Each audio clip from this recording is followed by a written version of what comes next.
ஊட்டி போன முதலமைச்சர் ஸ்டாலின் கொடநாடு விஷயத்திலும் உரிய தண்டனை வழங்கப்படும் அப்படின்னு சொன்னாங்க. உண்மையிலே இது அதிமுகவை மிரட்டுறாரா இல்ல எடப்பாடி பழனிசாமி மிரட்டுறாரா? வழக்கில் எடப்பாடி பழனிசாமி அவர்களை குற்றம் சாட்டப்பட்டவராக, அதாவது அக்யூஸ்ட் லிஸ்ட்ல கொண்டு வரல.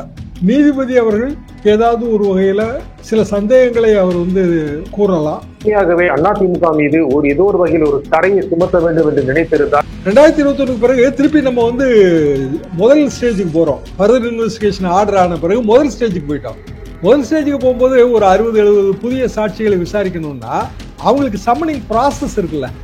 ஏதோ அதிமுக அரசு அதை மறைக்க முயன்றது போல அப்படிதான் எடுத்துக்கிடணும். என்ன காரணம்னா, ஒரு தீர்ப்புன்னு வரும்போது மிக இயல்பாக இன்னொரு அரசு மீது அரசியல் இருக்கு இல்லைங்க, எல்லாத்துலயும் அரசியல் இருக்கு. சம்பந்தப்பட்டவங்க உதாரணமாக பொள்ளாச்சி மேட்டர், அதுல அரஸ்டான ஒருத்தர் அதிமுகவோட ஒரு பொறுப்புல இருந்தவர். அப்போ இயல்பாக அந்த குற்றச்சாட்டு வரத்தான் செய்யும். 50க்கும் மேற்பட்ட உலக நாடுகளில் 100 கோடிக்கும் அதிகமான ஆகாயம் தமிழ் பார்வையாளர்களுக்கு பேரன்பும் திருநன்றி. வணக்கம் ஆகாயம் நண்பர்களே. கொரோனா வழக்கிலும் உரிய தண்டனை வழங்கப்படும் என்று திரு ஸ்டாலின் ஏன் கூறுகிறார்? அதிமுகவுக்கு மிரட்டலா? இதை பற்றி பேசுவதற்காக மூத்த பத்திரிகையாளர் திரு தராசு ஷாம் நம்முடன் இணைகிறார். வணக்கம் திரு ஷாம். வணக்கம் நிஜேந்தர். ஊட்டி போன முதலமைச்சர் ஸ்டாலின் கொடநாடு விஷயத்திலும் உரிய தண்டனை வழங்கப்படும் அப்படின்னு சொல்றாரு. உண்மையிலே இது அதிமுகவை மிரட்டுறாரா இல்ல எடப்பாடி பழனிசாமி மிரட்டுறாரா? எடப்பாடி பழனிசாமி அவர்களை மிரட்ட முடியாதுன்னு தான் நான் நினைக்கிறேன். என்ன காரணம்னா, கொடநாடு வழக்கில் எடப்பாடி பழனிசாமி அவர்களை குற்றம் சாட்டப்பட்டவராக, அதாவது அக்யூஸ்ட் லிஸ்ட்ல கொண்டு வரல. அக்யூஸ்ட் லிஸ்ட்ல கொண்டு வராம அவருக்கு ஒன்றும் தண்டனை வழங்க முடியாது. ஆனால் சாட்சியங்கள், சான்றாவணங்கள் அடிப்படையில நீதிபதி அவர்கள் ஏதாவது ஒரு வகையில சில சந்தேகங்களை அவர் கூறலாம். குற்றம் சாட்டப்பட்ட ஒரு சிலருக்கு தண்டனை வழங்கப்படலாம். அப்படி அதிமுகவுக்கு அரசியல் ரீதியான ஒரு நெருக்கடி. காரணம், அது ஜெயலலிதா அவர்களின் கேம்ப் ஆபீஸ் என்பதால். ஜெயலலிதா அவர்களின் கேம்ப் ஆபீஸ். ஆனால் அங்கு மறைக்கப்பட்ட ஆவணங்கள் எதுவுமே இல்லை என்று பூங்குன்றன் சாட்சியம் சொன்னதாக பத்திரிகைகளிலே அவர் கூறியிருக்கிறார். ஆக ஒட்டுமொத்தத்திலே கொடநாடு சம்பவம், காவலாளி கொலை, திருட்டு, இதை சம்பந்தப்படுத்திய பல மர்மங்கள் எடப்பாடி பழனிசாமி அவர்கள் ஆட்சியில் நடந்தது. 2017. அது தொடர்பாக அந்த காலகட்டத்திலே தந்தி டிவியில் ஒரு நிகழ்ச்சி, அந்த நிகழ்ச்சியிலே திரு பாண்டே அவர்கள் நடத்திய நிகழ்ச்சி. சம்பவம் நடந்து ஒரு சில நாட்கள் தான் ஆகியிருந்தன. நானும் திரு கே சி பழனிசாமி அவர்களும் கலந்து கொண்டோம். திரு கே சி பழனிசாமி அவர்கள் அப்போது ஓபிஎஸ் அணியிலிருந்து எடப்பாடி அணி, அதாவது அதிமுக ஒன்றுபட்டு விட்டது அப்படி கூட எடுத்துக்கொள்ளலாம். கொஞ்சம் அதற்கான பேச்சுவார்த்தைகள்லாம் நடந்து கொண்டிருந்தன. அப்போது இதே சந்தேகங்களை கிளப்பும் போது பெரிய அளவுக்கு மறுப்பு தான் வந்தது. அதற்கு பிறகு அந்த சந்தேகங்கள் ஊர்ஜிதப்படுத்தப்பட்டன. புதிய ஆட்சி வந்த பிறகு ஃபர்தர் இன்வெஸ்டிகேஷன் ஆர்டர் ஆச்சு. மேலதிக விசாரணை. மேலதிக விசாரணை என்பது பழைய விசாரணையை எரேஸ் செய்யாது. எடப்பாடி பழனிசாமி அவர்கள் என்ன சொல்கிறார் என்றால், எங்கள் ஆட்சி காலத்துல தான் கொடநாடு சம்பவத்துக்கான விசாரணை தொடங்கப்பட்டது என்று சொல்கிறார். கிட்டத்தட்ட அது முடிந்து தீர்ப்பு கூற வேண்டிய நிலைமையில் தான் தேர்தல் ஆட்சி திமுக வசம் வந்தது. எனவே ஆட்சி மாற்றம் ஏற்பட்ட பிறகு ஃபர்தர் இன்வெஸ்டிகேஷன், அதாவது மேலதிக விசாரணை இந்த வழக்கில் நடத்தணும் என்று நீதிமன்றத்தில், சம்பந்தப்பட்ட நீதிமன்றம், விசாரணை நீதிமன்றத்தில் மனு போடப்பட்டது. அதற்கு பெரிய எதிர்ப்பு வந்தது.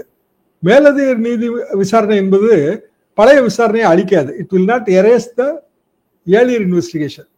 புதிதாக மேலும் விசாரணை, புதிதாக குற்றச்சாட்டு பட்டியலை தயாரிக்கலாம். ஆனா அப்படி தயாரிக்கும் போது எடப்பாடி பழனிசாமி அவர்கள் பெயர் அதுல இல்லை.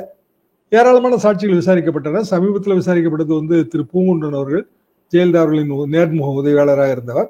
அவர் கொடநாடு எஸ்டேட் பங்களாவில் பெரிய அளவுக்கான ரகசிய ஆவணங்கள் இல்லை என்று அவர் மறுத்திருப்பதாக செய்திகள் இருக்கின்றன. இந்த சாட்சியங்கள் எல்லாம் வைத்துத்தான் மேலும் இந்த வழக்கை தீவிரமாக கொண்டு போக முடியும். அப்படி கொண்டு போவதற்கும் இன்னும் கொஞ்சம் கால அவகாசம் பிடிக்கும் என்றுதான் நான் நினைக்கிறேன். ஏன்னா க்ளோஸ் பண்ணலாம் இன்னமும் விசாரணையை. அது போக ரீகிராஸ்ங்கிறது எப்போதுமே ஒரு ரைட்டு. அதாவது நீங்க எவ்வளவுதான் கிராஸ் எக்ஸாமினேஷன் பண்ணியிருந்தாலும், நான் குற்றச்சாட்டப்பட்ட ஒரு தரப்பில் இருந்து டிஃபென்ஸ் வக்கீலா ரீகிராஸுக்கு நான் பெட்டிஷன் போட முடியும். மீண்டும் ஒரு முறை குறுக்கு விசாரணை, ஏன்னா இப்போதான் புதிய தகவல்கள் கிடைத்திருக்கின்றன. மீண்டும் ஒரு முறை ரீகிராஸ் பெட்டிஷன் நான் போட்டேன் அப்படின்னா, ஒருவேளை கோர்ட்டு டிஸ்அலோவ் பண்ணுதுன்னு வைங்க, நீங்க கேஸை இழுத்தடிக்கிறதுக்காக தான் ரீகிராஸ் போடுறீங்க என்று டிஸ்அலோவ் பண்ணா நான் திருப்பியும் ஹைகோர்ட்டுக்கு போவேன். ஏன்னா அது என்னோட உரிமை. அப்ப இன்னும் அது காலதாமதமாகும். இப்ப இன்னும் சொல்லப்போனா சில மாதங்கள் தான் பாக்கி இருக்கு தேர்தலுக்கு. எனவே இந்த ஆண்டு இறுதிக்குள் தீர்ப்பு வந்து விடுமா அதெல்லாம் நமக்கு தெரியாது. டெலிவரி ஆஃப் ஜட்ஜ்மெண்ட் வந்து கோர்ட்டோட கையில தான் இருக்கு. அது எவ்வளவு காலதாமதமானாலும் அவங்க ஜட்ஜ்மெண்ட் கொடுக்கலாம். இப்படியான சூழ்நிலையில் முதலமைச்சர் பேசுவது அரசியல் ரீதியாக பேசுகிறார் என்பதுதான் எனது பார்வை. முக்கியமாக என்ன விதமான விமர்சனம் வைக்கப்பட்டது அப்படின்னா, நீங்க சொன்ன மாதிரி ஆட்சி மாற்றம் வந்த உடனே இந்த வழக்கை தீவிரமாக விசாரித்து விரைவில் தீர்ப்பு வந்துவிடும், உரிய தண்டனை யாருக்கு தண்டனை கொடுக்கப்பட விடுமோ குற்றவாளிகள் தண்டனை கொடுக்கப்பட்டு விடும் அப்படின்னு இருந்தபோது இந்த அரசு அதில் மெத்தனமாக போனது. முக்கியமாக அதிமுகவுக்கு எந்த விதமான அவப்பெயரும் வந்துவிடக் கூடாது என்று ஆட்சியாளர்களின் ஒரு பகுதியை நினைப்பதால் இந்த வழக்கை மெதுவாக தாமதமாக நடத்துகிறார்கள் அப்படிங்கிற விமர்சனம் வந்தது இல்ல? வந்தது. நீங்க சொல்வது ஒரு வகையில சரிதான். ஆனா நீங்க கேலண்டர் ஆஃப் ஈவெண்ட் பாத்தீங்கன்னா 2021 ஆட்சி மாற்றம், 2022 தான் மேலதிக விசாரணைக்கான மனு போடப்பட்டது. அப்புறம் புதிய ப்ராசிக்யூட்டர்ஸ் வழக்கை விசாரணையை நடத்தக்கூடிய புதிய வழக்கறிஞர்கள் நியமனம் அப்போதுதான் நடந்தது. அதுக்கு பிறகு அது குறித்த வழக்குகள் மேலமை நீதிமன்றத்தில், அதாவது ஹைகோர்ட்ல நிறைய வந்து நிலுவையில் இருந்துச்சு. எனவே மேலதிக விசாரணை ஆர்டர் செய்து அதுக்கு பிறகு வந்து அதற்கு விசாரணை நடத்துவதற்கான விசாரணை குழு அமைத்து கிட்டத்தட்ட ஒரு 2 வருஷம் வந்து பல்வேறு சாட்சியங்கள், புதிய சாட்சியங்களை சேர்த்திருக்காங்க. எனவே காலதாமதம்னு பார்த்தா ஒரு 10 மாதம் வேணா காலதாமதம்னு எடுத்துக்கிடலாம். அதாவது கொஞ்சம் துரிதப்படுத்திருக்கலாம். 10 மாதம் பெரிய அளவுக்கான காலதாமதமாக நான் பார்க்கல. ஏன்னா வழக்கு விசாரணை, மேலதிக விசாரணை நம்ம எப்ப கேட்கிறோமோ அப்போ வந்து குறைஞ்சபட்சம் ஒரு 60-70 புது சாட்சி இருக்கணும். வழக்கின் போக்கையே திசை மாற்றக்கூடிய அளவுக்கு எங்களுக்கு புதிய சாட்சியம் கிடைத்திருக்குன்னு சொன்னா மட்டும்தான் ஏற்கனவே முழுமையாக முடிந்து போன இன்வெஸ்டிகேஷனை திருப்பியும் ஓபன் பண்ணி ஃபர்தர் இன்வெஸ்டிகேஷன் ஆர்டர் போடும் கோர்ட்டு. அது ஒரு பெரிய ப்ராசஸ்ங்க, சாதாரண ப்ராசஸ் கிடையாது. அதுபோல அது ஹைகோர்ட் வந்து அதுல தலையிட வேண்டியது வரும் இயல்பாக. எனவே ரொம்ப காலதாமதம் அரசு மெத்தனம் காட்டியது அப்படி நம்ம எடுத்துக்க முடியாது. ஒரு 10 மாதம் வந்து விரைவுபடுத்தி இருக்கலாம், அவ்வளவுதான் நான் அதை பார்க்கிறேன். ஆனா இதுல சிக்கல் நிறைய இருக்குங்க. எப்படின்னா இப்போ டிஃபென்ஸ் தரப்பு அவங்க வந்து திருப்பி கோர்ட்டுகளுக்கு போவாங்க இந்த விசாரணை தேவையற்றதுன்னு. அப்புறம் சாட்சியங்கள், குற்றம் சாட்டப்பட்டவர்கள் அவங்க கோர்ட்டு மேல் கோர்ட்டுக்கு, கீழ்கோர்ட்ல விசாரணை நடக்குங்க, மேல் கோர்ட்டுக்கு போகத்தான் செய்வாங்க. அதெல்லாம் நம்ம தடுக்கவே முடியாது. அவ்வளவு பெரிய தாமதம்னு நான் பார்க்க மாட்டேன். ஆனால் எடப்பாடி பழனிசாமி அவர்களுக்கு அரசியல் ரீதியாக சங்கடம் ஏற்படுத்தக்கூடிய சில கருத்துகள் நீதிபதியின் தீர்ப்பில் வரப்போகிறதா அது நமக்கு தெரியவே தெரியாதுங்க. ஏன்னா அது எல்லாமே முழுமையாக ஒரு நீதிபதியின் கட்டற்ற சுதந்திரத்துக்குள்ள இருக்கிற விஷயம். அரசு நினைத்திருந்தால், முக்கியமாக கொடநாடு அம்சத்தை பொறுத்தவரை தேர்தலுக்கு முன்பாகவும் திரு ஸ்டாலின் சொன்னது என்னவென்றால் நியாயமான ஒரு விசாரணை நடத்தப்படும், குற்றவாளிகள் தண்டிக்கப்படுவார்கள் என்று சொல்லி அரசு நினைத்திருந்தால், உண்மையாகவே அதிமுக மீது ஏதோ ஒரு வகையில் ஒரு கரையை சுமத்த வேண்டும் என்று நினைத்திருந்தால் அரசாங்கம் இன்னும் பல முன்னெடுப்புகளை, பல நடவடிக்கைகளை எடுத்திருக்க முடியும் நினைக்கிறீங்களா?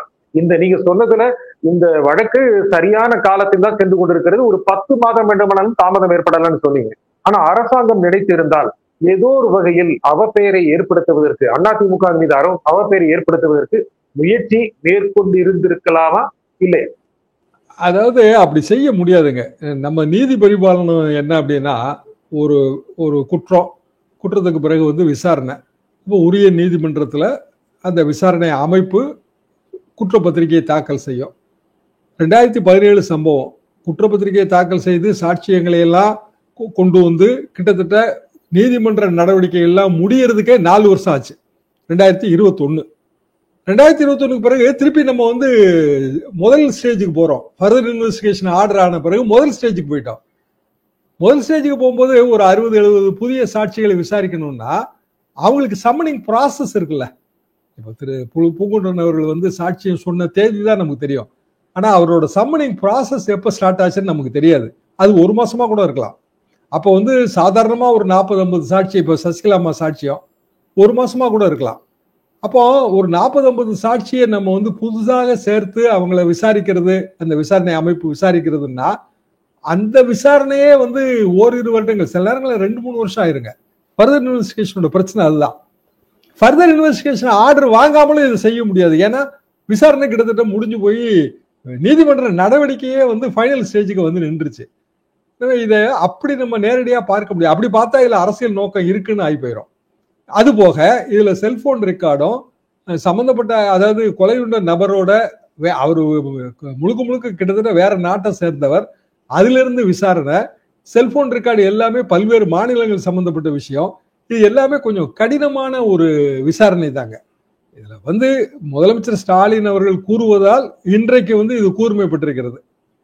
என்ன காரணம் அப்படின்னா, பொள்ளாச்சி வழக்குல தீர்ப்பு வந்திருக்கு. அது அதிமுகவுக்கு அரசியல் ரீதியாக அவப்பெயரை ஏற்படுத்தும். அதே மாதிரி கொடநாடு வழக்கும் தீர்ப்பு வரும்போது அதிமுகவுக்கு அரசியல் ரீதியாக அவப்பெயரை ஏற்படுத்தும். இப்படி இந்த கம்பேரிசன்னாலதான் இப்ப இது கூர்மைப்படுது.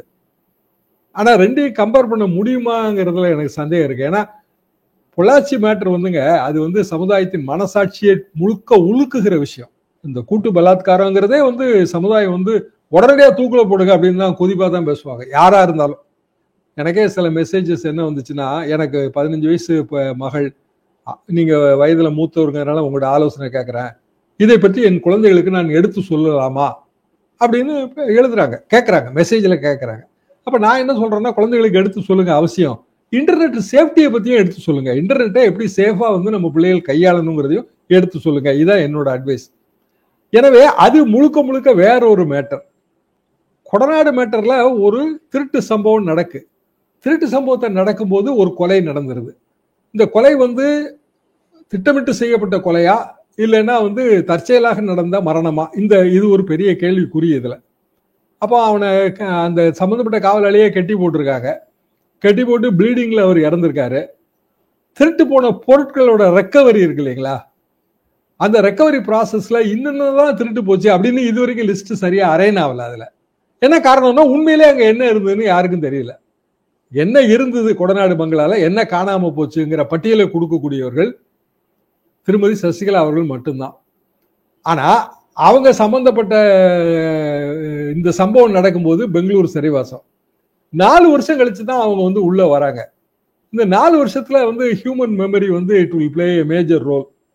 நிஜமாவே நம்ம வீட்டுல ஒரு பொருளை வச்சிருக்கோம், 4 வருஷம் கழிச்சு அது பொருள் இருக்கா இல்லையான்னு நம்ம கண்டுபிடிக்க முடியுமா? இப்படியான நிறைய இதுல உளவியல் ரீதியான பல கேள்விகள் இதுல இருக்குங்க, இயல்பா இருக்கு. ஆனால் தீர்ப்பு வந்தால் கடைசி நேரத்துல, உதாரணமா தேர்தலை ஒட்டி ஒரு தீர்ப்பு வருது, அதுல ஜெயலலிதா அவர்கள் இல்லம் அதுல பாதுகாப்பு கொடுக்க தவறிய அரசை கண்டிக்கிறேன்னா அது போன அரசுன்னு ஆயிரும்.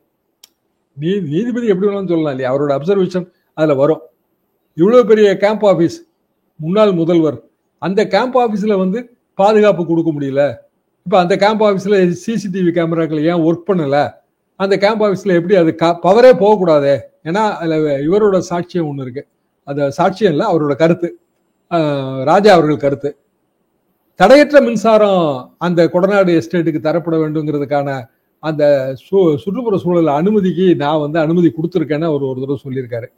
அப்ப தடையற்ற மின்சாரம் இருக்கும்போது அங்க எப்படி மின் தடை ஏற்பட்டது, இதை ஏன் இப்ப அரசு சரியா விசாரிக்கல, இப்படின்னா எல்லாமே பழைய அரசை குற்றம் சாட்டிடும். அது எல்லாம் ஜெயலலிதா ஓரியன்டா இருக்கிறதுனால அது அதிமுகவுக்கு அரசியல் ரீதியாக தர்ம சங்கடத்தை ஏற்படுத்தும். இப்படித்தான் நம்ம இதை பார்க்க முடியும். இன்னும் சொல்ல போனா முதலமைச்சரும் அப்படியான மனதில் அப்படியெல்லாம் வச்சுக்கிட்டு தான் இதை பேசுறாரு. முக்கியமா பொள்ளாச்சி விவகாரத்தை பொறுத்த வரைக்கும் கடந்த ஆட்சி என்பது 2019 மக்களவை தேர்தலுக்கு முன்பாக ஏற்பட்ட வெளிவந்த சர்ச்சை, அதற்கு அரசு நடவடிக்கை எடுத்தது, சிபிஐ விசாரணை உத்தரவிடப்பட்டது, இதெல்லாம் அதிமுக அரசு செய்துட்டு வந்திருக்கு. ஆனா ஏதோ அதிமுக அரசு அதை மறைக்க முயன்றது போல ஒரு பிம்பத்தை திமுகவினர் காட்டி இந்த தீர்ப்பை மூலம் அதிமுக அதில் கையாளாக தரத்தை காட்டியது என்பது போன்ற ஒரு பிம்பத்தை கொடுக்க முயற்சிக்கிறார். இந்த சமீபத்தில் பொள்ளாச்சி தீர்ப்பு பொறுத்தவரைக்கும் கொடநாடு விஷயத்திலும் நீங்க சொன்ன மாதிரி எந்த விதமான தீர்ப்பு வந்தாலும் அப்போது இருந்த அதிமுக அரசு ஏதோ ஒன்றை வெளியே சொல்லவில்லையோ அல்லது சரியான ஒரு விசாரணை போக்கை அதை செயல்படுத்தவில்லையோ அப்படிங்கிற ஒரு அடிக்கோடை வெளிக்காட்டத்தான் இந்த ஒரு பேச்சு இப்போது வெளிப்பட்டிருக்காரு. அப்படிதான் எடுத்துக்கிடணும். என்ன காரணம்னா, ஒரு தீர்ப்புன்னு வரும்போது மிக இயல்பாக இன்னொரு அரசு மீது அரசியல் இருக்கு இல்லைங்க, எல்லாத்துலயும் அரசியல் இருக்கு. சம்பந்தப்பட்டவங்க இப்போ உதாரணமாக பொள்ளாச்சி மேட்டர், அதுல அரஸ்டான ஒருத்தர் அதிமுகவோட ஒரு பொறுப்புல இருந்தவர். அப்போ இயல்பாக அந்த குற்றச்சாட்டு வரத்தான் செய்யும். அதை எதிர்கொள்ள வேண்டிய கடமை அந்தந்த கட்சிகளுக்கு வரும். இப்போ எடப்பாடி பழனிசாமி என்ன சொல்றாரு, சிபிஐ விசாரணையே என் ஆட்சி காலத்துலதான் ஆர்டர் போடப்பட்டதுன்னு. அதுக்கு மறுமொழியா திமுக என்ன சொல்லுது, நாங்கெல்லாம் பெரிய போராட்டம் நடத்தி தான் சிபிஐ விசாரணை வாங்கணும் என்று அவர்கள் சொல்கிறார். எடப்பாடி பழனிசாமி உடனே என்ன சொல்றாரு, அப்படின்னா அண்ணா பல்கலைக்கழக மேட்டர்ல ஏன் சிபிஐ விசாரணைக்கு ஆர்டர் போடல அப்படின்னு. ரெண்டையும் ஒப்பிட முடியாது. என்ன காரணம்னா, அண்ணா பல்கலைக்கழக மேட்டர்ல கோர்ட் தலையிட்டுருச்சு. கோர்ட் தலையிட்டு அது ஒரு சிறப்பு புலனாய்வு குழுவை அமைச்சிருச்சு. அப்படிங்கும்போது சிபிஐ விசாரணை வேண்டும்னு நீதிமன்றத்திலேயே அந்த பிரேயர் வைக்கப்பட்ட போது நீதிமன்றம் மறுத்துருச்சு. அப்படின்னா எங்க விசாரணை குழு மேல உங்களுக்கு நம்பிக்கை இல்லையான்னு எல்லா நீதிமன்றமும் அப்படிதான் கேட்கும். சோ ரெண்டையும் நேரடியா ஒப்பிட முடியாது. சமுதாயத்தோட மனசாட்சியை உலுக்குகிற குற்றங்கள் எப்போதுமே ஒன்று சில ஆணவ கொலைகள், 2 சில நேரங்களில் வயதானவர்கள் தனியாக இருந்து ஆதாயத்துக்காக நடக்கிற ஆதாய கொலைகளின் அதிகரிப்பு. ஆதாய கொலைகளை அதிகரிச்சாலும் மனசாட்சி உழுக்குங்க. 3வது பாலியல் ரீதியான சம்பவங்கள். எப்போதுமே இது சமுதாயத்தை உழுக்கும். அது அரசியல் ரீதியாக ஒரு கட்சிக்கு நெருக்கடி தரும் என்பது ஒரு கணக்கு. அதே மாதிரியான ஒரு கணக்கு கொடநாடு மேட்டர்ல போடப்படுது. அரசியல் ரீதியாக நெருக்கடி தரும். காரணம் ஜெயலலிதா அவர்கள் சம்பந்தப்பட்டதுனால. ஆனா ஜெயலலிதா அவர்களின் மர்ம மரணம் உங்களுக்கு நல்ல ஞாபகம் இருக்கும். 2017 இருந்து அது பெரிய அளவுக்கு அடிபட்டது. ஆறுமுகசாமி அவர்கள் விசாரணை கமிஷன், அது எவ்வளவோ கோடிக்கணக்கான ரூபா செலவாச்சு. என்ன ஆச்சு? கடைசியில எதுவுமே ஆகல. பல பேர் மேல பல விதமான குற்றச்சாட்டுகள்லாம் சுமத்தப்பட்டது. ஆறுமுகசாமி விசாரணை ஆணையத்தோட ஃபைண்டிங்லயும் சில சந்தேகத்துக்கிடமான சில விஷயங்களை அவர் சுட்டி காட்டியிருந்தாரு. கடைசியா அது என்ன ஆச்சு? ஒண்ணுமே ஆகல. என்ன காரணம் அப்படின்னா இயல்பாக காலப்போக்கில் சில விஷயங்கள் அப்படியே கொஞ்சம் கொஞ்சமா மழுங்கி போயிருது. அதுவும் ஜெயலலிதா அவர்கள் சம்பந்தப்பட்டதுதான். பெரிய அளவுக்கு 2017 பரபரப்பாக இருந்தது. திரு PH பாண்டியன் அண்ணாச்சி அவர்கள் தான் முதல்ல அதை இந்த மாதிரி மரணத்துல மர்மம் இருக்கு அப்படின்னு.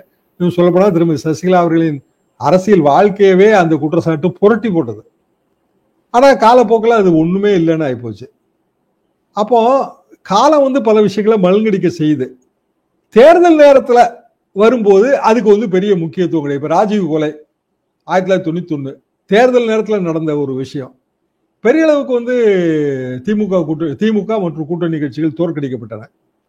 அதே ராஜீவ் கொலை, அந்த கொலையில திமுக அரசுக்கு எதிராக குற்றம் சாட்டிய காங்கிரஸ், அது இப்ப எந்த கூட்டணியில இருக்கு?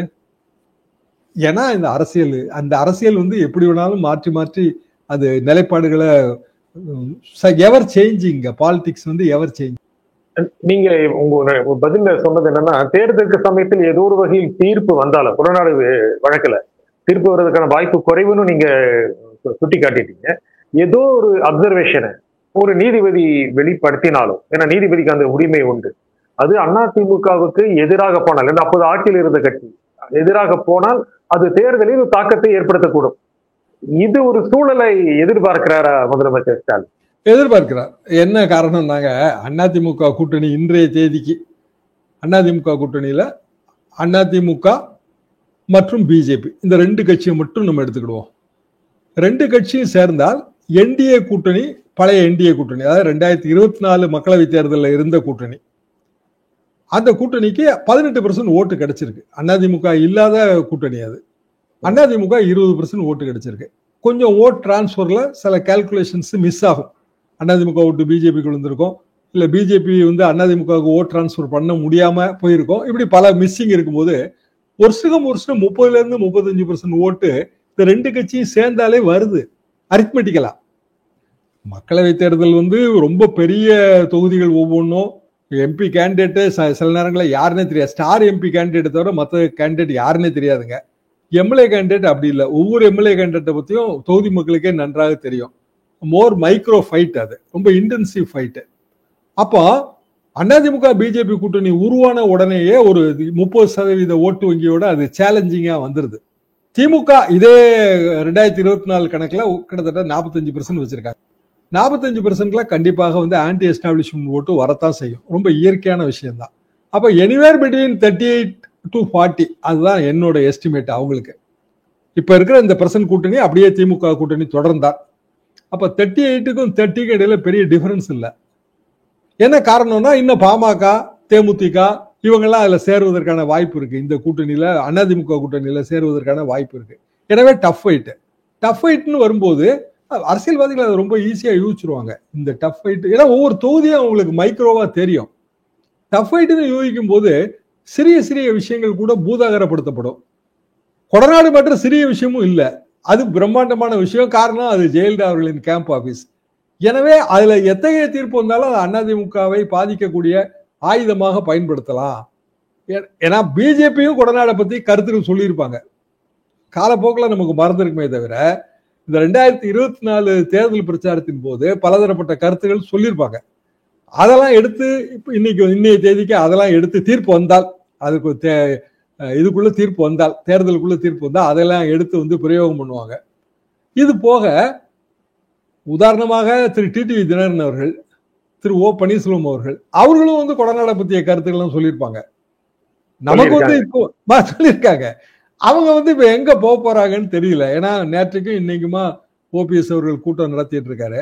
பிஜேபி கைவிடாது, நம்மை கைவிடாதுன்னு அவர் ஒரு நம்பிக்கை தெரிவிக்கிறாரு. அப்போ ஓபிஎஸ்க்கு பிஜேபி சீட்டு கொடுத்தா அது அதிமுகவுக்கு சம்மதமான்னு நமக்கு தெரியல.